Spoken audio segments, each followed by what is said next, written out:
आज मैं आपको कक्षा 10 की कविता पर्वत प्रदेश में पावस के विषय में जानकारी दूंगी।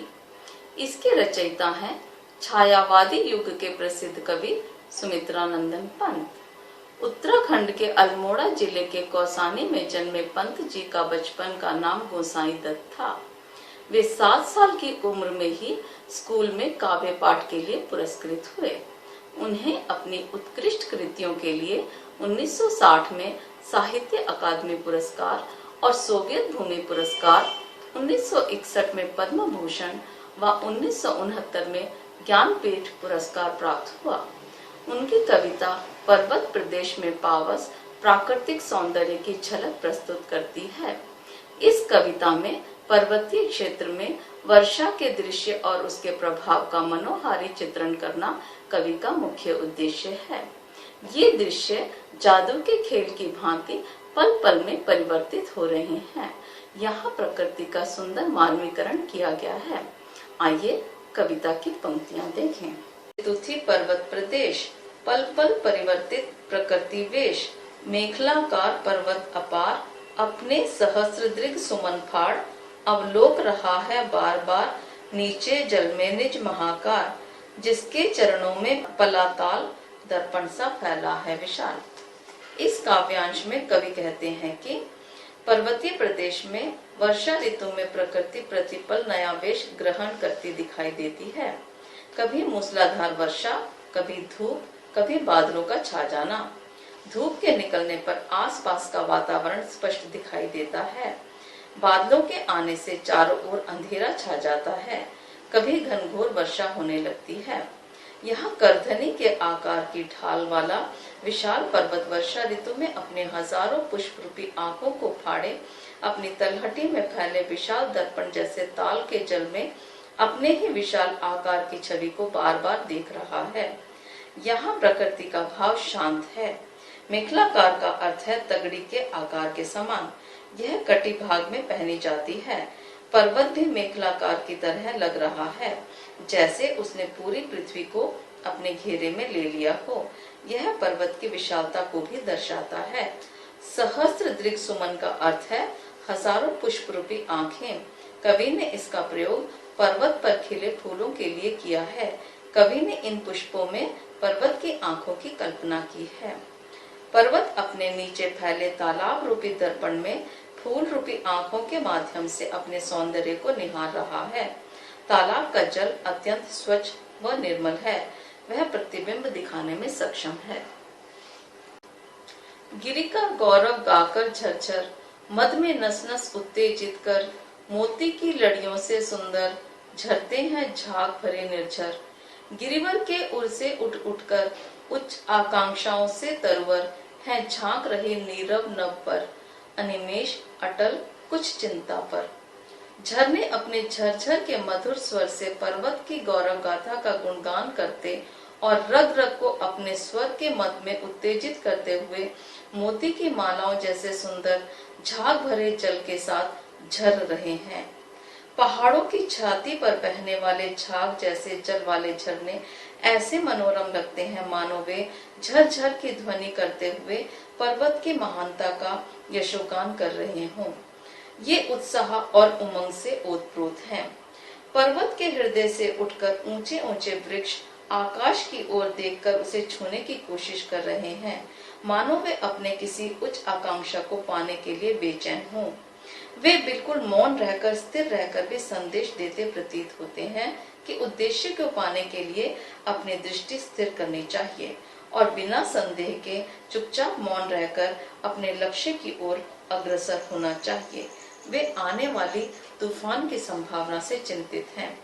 वृक्ष के माध्यम से कवि ने मानव की उच्च आकांक्षा को दर्शाया है। वृक्ष ऊंचे आकाश को छू लेना चाहते हैं। ये गंभीर चिंता में मग्न हैं। जब कोई गंभीर चिंता में मग्न होता है तब वह इसी मनस्थिति में होता है। आइए अंतिम काव्यांश पढ़ें। उड़ गया अचानक लो भूदर, फड़का अपार पारद के पर, रब शेष रह गए निर्झर, है टूट पड़ा भू पर अंबर, धस गए धरा में सभय शाल, उठ रहा धुआं जल गया ताल, यूं जलद यान में विचर विचर, था इंद्र खेलता इंद्रजाल। यहाँ कवि अचानक बादलों के आने और पर्वत को ढक लेने और झरनों का केवल शोर सुनाई देने के बारे में बता रहे हैं। पर्वत प्रदेश में वर्षा ऋतु के दौरान प्रकृति के प्रचंड रूप का भाव प्रकट किया गया है। यहाँ बादल इतने वेग से आते हैं कि देखते ही देखते वहाँ पर्वत, साल के वृक्ष, ताल, झरने सभी कुछ मेघाच्छादित होने के कारण दिखने बंद हो जाते हैं। ऐसा लगता है मानो पहाड़ बादलों के पंखों पर बैठकर उड़ गया हो और केवल निस्तब्धता का वातावरण में पानी के झरझर कर गिरने का शोर रह गया हो। अचानक धरती पर आकाश टूट पड़ा, अर्थात मूसलाधार वर्षा होने लगी। वर्षा के ऐसे भयंकर रूप को देखकर ही शाल के वृक्ष भयभीत होकर धरती में धंसे हुए प्रतीत होने लगे। बादलों द्वारा ताल को ढक लेने से ऐसा लगा मानो उसमें आग लग गई हो और प्रलय आने वाली हो। बादलों के आकाश में इधर उधर विचरने को कवि वर्षा के देवता इंद्र का जादुई खेल बताते हैं कि इंद्र अपने बादलों रूपी यान में घूम घूम कर अपना अद्भुत जाल खेल रहा है, यानी जल बरसा रहा है। कवि ने इंद्र को बादल रूपी यान पर बैठकर तरह तरह के जादुई के खेल दिखाता प्रस्तुत किया है। वर्षा ऋतु में होने वाले प्रतिपल परिवर्तन जादुई हैं। कभी गहरे बादलों में धुंध छा जाती है, शाल वृक्ष धरती में धंस जाते हैं, तालाब में धुआं उठता है, तालाब में आग लग जाती है आदि। यह सब देखकर लगता है कि वर्षा के देवता जादुई खेल खेल रहे हैं। कविता में आए अलंकार का परिचय। मानवीकरण। जहाँ पर जड़ प्रकृति पर मानवीय भावनाओं और क्रियाओं का आरोप होता है, वहाँ मानवीकरण अलंकार होता है। यहाँ पर्वत द्वारा अपने फूल रूपी नेत्रों के माध्यम से अपना प्रतिबिंब निहारते हुए गौरव का अनुभव करना, झरनों द्वारा पर्वतों का यशोगान, पेड़ों का उच्चाकांक्षा से आकाश की ओर देखना, चिंता करना, भयभीत होना, बादलों का पंख फड़फड़ाना, इंद्र द्वारा बादल रूपी यान पर बैठकर जादुई खेल दिखाना में मानवीकरण अलंकार है। फूल रूपी आंखें जलद रूपी यान में रूपक अलंकार है। पल पल बार बार विचर विचर नस नस उठ उठ झरझर में पुनरुक्ति अलंकार है। परिवर्तित प्रकृति नीरव नव अनिमेष अटल में अनुप्रास अलंकार है। दर्पण सा मोती से सुंदर उच्च आकांक्षाओं से तरवर में उपमा अलंकार है। चित्रात्मकता। इससे पाठक को कवि मन की बात चित्रात्मक रूप से अपने सामने चलचित्र की भांति समझ में आ जाती है। यहाँ कवि ने पर्वत प्रदेश में मेखलाकार पर्वत, दर्पण सा फैला विशाल तालाब, मोती की लड़ियों जैसे सुंदर झरनों, पर्वत के हृदय पर ऊंचे ऊंचे वृक्षों, घने बादलों के आने और मूसलाधार वर्षा का चित्रात्मक शैली में अत्यंत सुंदर वर्णन किया है। कवि ने पर्वत को एक बड़े राजा के समान, ताल को उसकी सेवा में चरणों में पलने वाला और दर्पण के समान, झरनों को पहाड़ की गौरव गाथा का गान करने वाला बताया है। वृक्ष राजा की व सामान्य मनुष्य की महत्वाकांक्षाओं के प्रतीक हैं। मानव विवेकशील और विकासशील होते हैं। उन्हें जीवन में अपने लक्ष्य को निर्धारित करने के लिए एक योद्धा के समान मार्ग में आने वाली सभी कठिनाइयों का सामना करते हुए अग्रसर हो जाना चाहिए। कई बार विघ्न बाधाएं हमें भयभीत, चिंतित व निरुत्साही अवश्य कर देती हैं, किंतु हमें पुनः एक नई आशा, उत्साह और उमंग के साथ लक्ष्य प्राप्ति के लिए कार्यरत हो जाना चाहिए। लक्ष्यहीन मानव पशु के समान है। मानव को लक्ष्य प्राप्ति के लिए कुसंगति व कुमार को नहीं अपनाना चाहिए।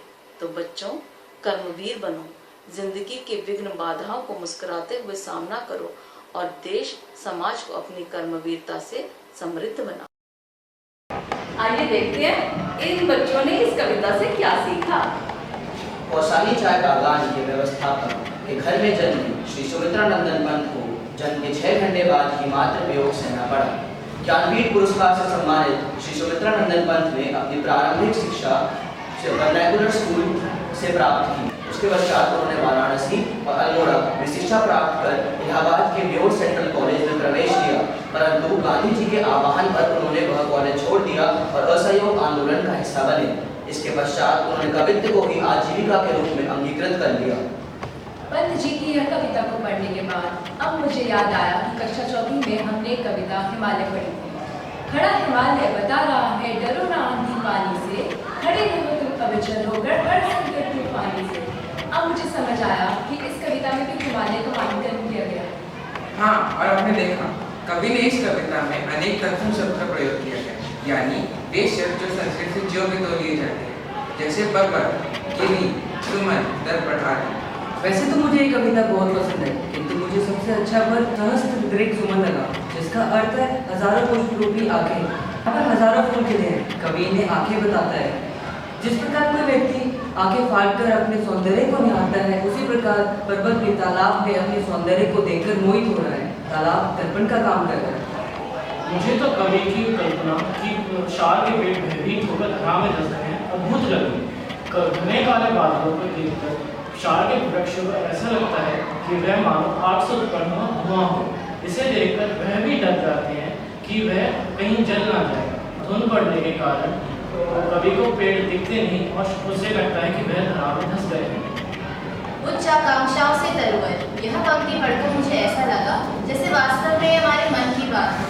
हमारी महत्वाकांक्षाएं भी तरुवर की भांति धीरे धीरे एक बड़ा वृक्ष बन रही है। बस पूरी लगन और मेहनत से हम इसे वास्तविकता का रूप दे पाए, यही मेरी आकांक्षा है। यहाँ बादलों ने इतनी तेजी से पर्वत को ढका है कि पर्वत के उड़ने की बात कही गई है। यह कवि के वर्णन में प्रचंडता है, परंतु वास्तव में ऐसा कुछ नहीं।